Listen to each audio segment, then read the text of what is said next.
السلام علیکم ورحمۃ اللہ۔ ہمارا موضوع چل رہا تھا محمد رسول اللہ کے معمولات اور معاملات، آپ صلی اللہ علیہ وسلم کے ازواج سے برتاؤ۔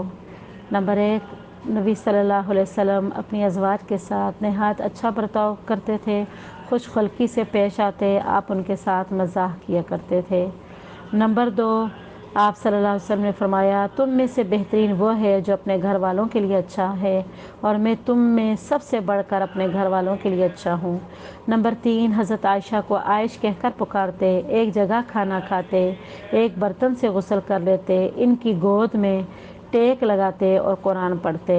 نمبر 4، حضرت عائشہ کے ساتھ دوڑ کا مقابلہ کیا، ایک مرتبہ وہ آگے نکل گئیں اور دوسری مرتبہ آپ صلی اللہ علیہ وسلم آگے نکل گئے۔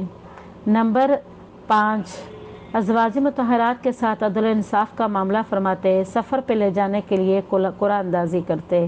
نمبر 6، آپ صلی اللہ علیہ وسلم اپنے کام خود کرتے تھے، گھر کے اندر اپنے جوتے خود گانٹ لیتے، اپنے بٹن خود لگا لیتے اور پیوند خود لگا لیا کرتے تھے۔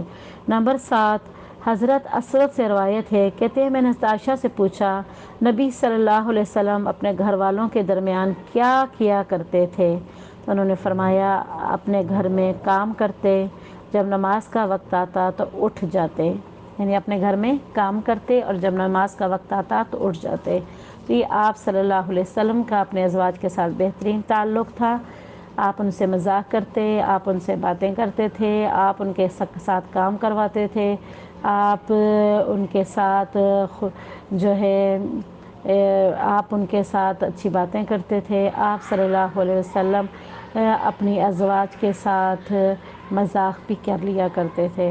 تو اللہ ہمیں صحیح معنوں میں نبی صلی اللہ علیہ وسلم کی سیرت پر عمل کی توفیق عطا